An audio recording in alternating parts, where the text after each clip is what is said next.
Our channel.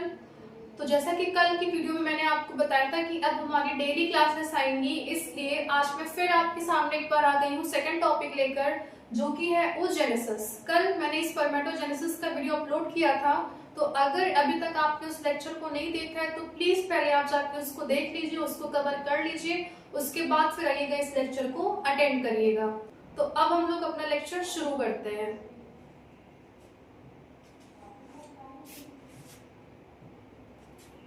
यहाँ पे लिखा है oogenesis is the process of formation of female gametes ओवा या फिर एग। oogenesis क्या है? वो एक ऐसी प्रोसेस है जिससे जो फीमेल गैमेट है, जिसको ओवा या फिर एग बोलते हैं, उसका फॉर्मेशन होता है। O for oogenesis, O for ओवा। ठीक, उसके बाद लिखा है occurs during embryonic development inside the ovaries। Female, जैसे मेल के पास टेस्टिस होता है, वैसे ही फीमेल के पास क्या होती है? ओवरी होती है। ठीक, तो इसी ओवरी के अंदर क्या होता है? Formation of gametes. कब होता है? ड्यूरिंग एम्ब्रियोनिक डेवलपमेंट, यानी कि जब कोई फीमेल चाइल्ड अपनी मदर की वॉर्म में होती है, एम्ब्रियोनिक डेवलपमेंट कर रही होती है, उसी के टाइम पे क्या होती है? oogenesis की प्रोसेस इनिशिएट हो जाती है। ठीक, थर्ड पॉइंट कह रहा है कंटिन्यूज टिल मेनोपॉज। अब मेल के अंदर क्या होता है? लाइफ टाइम स्पर्मेटोजेनेसिस होता रहता है, बट फीमेल के अंदर ऐसा नहीं होता। मेनोपॉज तक सिर्फ उसमें oogenesis की प्रोसेस होती है, उसके बाद फिर वो स्टॉप हो जाती है, नहीं होती है। फिर लिखा है it involves meiosis plus mitosis. जैसे उस पे माइटोसिस हो रहा था, मियोसिस हो रहा था, वैसे इसमें भी हो रहा है, यानी कि इक्वेशनल डिवीजन भी हो रहा है और रिडक्शनल डिवीजन भी। उसके बाद it produces one functional ovum from one primary oocyte। एक प्राइमरी oocyte से सिर्फ एक ही फंक्शनल ओवम बनता है, और यही ओवम क्या करता है? बाद में फर्टिलाइज करता है और बाद में जाइगोट का फॉर्मेशन करता है। उसके बाद it controlled by hormones LH and FSH। दो हार्मोन्स होते हैं, एक LH और एक FSH।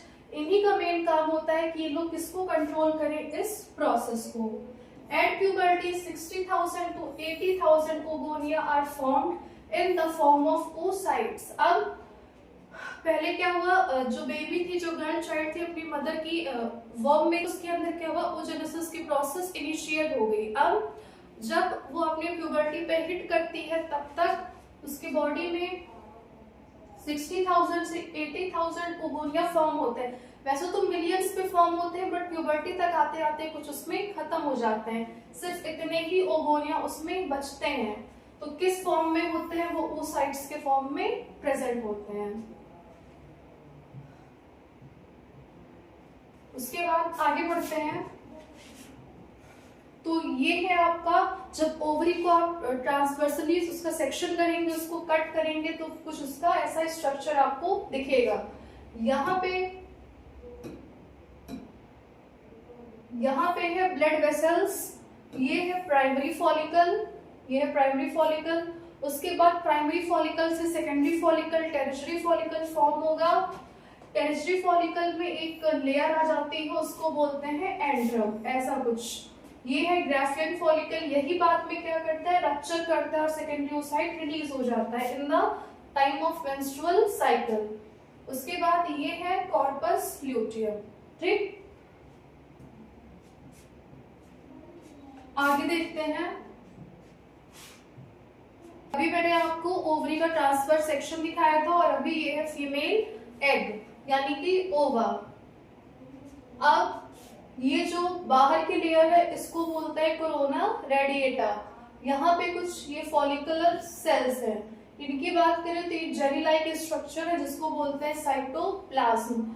ये यहाँ पे क्या है? ये न्यूक्लियस है। न्यूक्लियस ही क्या करते हैं? जेनेटिक मटेरियल को कंटेन करता है।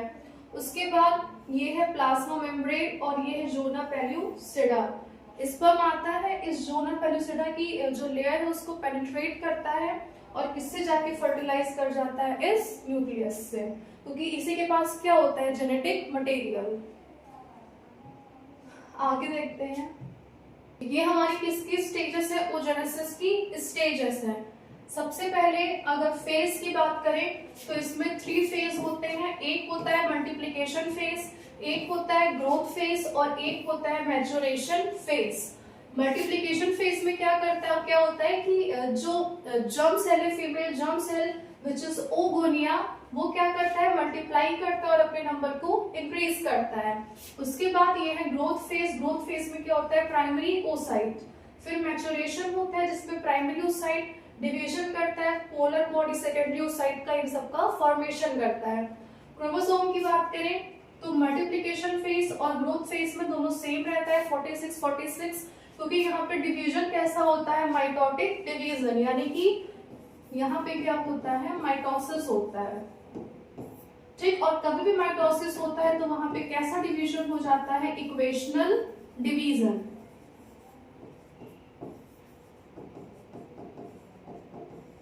ठीक, कभी भी माइटोसिस होगा तो जो क्रोमोसोम पेरेंट सेल में था वही क्रोमोसोम नंबर किस में रहेगा, डॉटर सेल में। यानी कि ओगोनियम 2n था, डिप्लॉइड था, 46 क्रोमोसोम थे। इस वजह से प्राइमरी ओसाइट में भी कितने क्रोमोसोम रहेंगे, 46 क्रोमोसोम, वो भी क्या रहेगा, डिप्लॉइड रहेगा, दैट इज 2n। के बाद अगर हम लोग मैच्योरेशन फेज की बात करें तो इसमें क्रोमोसोम नंबर क्या होता है, 23, क्योंकि यहाँ पे क्या हो रहा है, मियोसिस हो रहा है। पहले एक बार मियोसिस यहाँ हो रहा है, उसके बाद मियोसिस कहाँ पे हो रहा है, यहाँ हो रहा है, इसलिए यहाँ पे क्रोमोसोम नंबर क्या हो गया, हाफ हो गया। उसके बाद टाइप ऑफ जर्म सेल की बात करें तो oogonium, primary oocyte, first polar body, second polar body. उसके बाद टाइप ऑफ डिवीजन की बात करें तो यहाँ पे हो रहा है माइटोटिक डिवीजन, यानी कि माइटोसिस हो रहा है। अगर यहाँ पे बात करें तो मियोसिस हो रहा है, यहाँ पे क्या हो रहा है, मियोसिस हो रहा है। ठीक, अगर स्टेजेस की बात करें तो multiplication phase, multiplication takes place in ovaries of female foetus, यानी कि ये इतना किसमें होगा, जब कोई गर्ल चाइल्ड अपने फीटल स्टेज में रहेगी तब उसके अंदर क्या होगा, मल्टीप्लिकेशन फेज होगा। उसके बाद ग्रोथ फेज की बात करें तो occurs each month in ovary of female after puberty, जब प्यूबर्टी पे वो अपने हिट करेगी तब उसके अंदर क्या हो जाएगा, ग्रोथ फेज हो जाएगा। और कब होगा, हर मंथ होगा। अगर फर्टिलाइजेशन हो जाएगा तो ओवम का फॉर्मेशन होगा, और अगर नहीं होगा तो इन the form of secondary oocyte वो बॉडी के बाहर आ जाएगा। उसके बाद यहाँ पे क्या हो रहा है, ओव्यूलेशन हो रहा है। मैंने बोला कि ग्राफिन फॉलिकल रप्चर करेगा, सेकेंडरी ओसाइट रिलीज हो जाएगा, यहाँ पे फर्टिलाइजेशन होगा। उसके बाद फिर occurs as a result of fertilisation, मतलब यहाँ पे फ्यूजन हो जाएगा। तो यही कुछ स्टेजेस किसकी थी, oogenesis की। आगे देखते हैं। उसके बाद फिर प्रोसेस ऑफ oogenesis, अगर आप इसको देखें तो ये आपकी एनसीईआरटी का ही एक फिगर है। पहले ओगोनिया, उसने माइटोसिस किया, प्राइमरी ओसाइट का फॉर्मेशन हुआ। ये इतनी कब तक थी, फीटल स्टेज में थी, बर्थ हो गया, वहां पे अरेस्ट हो गया एट द प्रोफेज 1, वहां पे इतना अरेस्ट हो गया, बर्थ हुआ, चाइल्डहुड कंप्लीट हुआ, प्यूबर्टी पे आई, तब पहला मियोटिक डिवीजन हुआ जिससे फर्स्ट पोलर बॉडी और सेकेंडरी ओसाइट का फॉर्मेशन हुआ। अब अगर फर्टिलाइजेशन हो गया तो यहाँ पे ओवम का फॉर्मेशन हो जाएगा, और अगर नहीं होता है तो सेकेंडरी ओसाइट बॉडी के बाहर आ जाएगा। सो आई होप इतना आपको क्लियर हो गया होगा। के लिए इतना ही, बाकी का नेक्स्ट टॉपिक हम लोग अगले वीडियो में कवर करेंगे।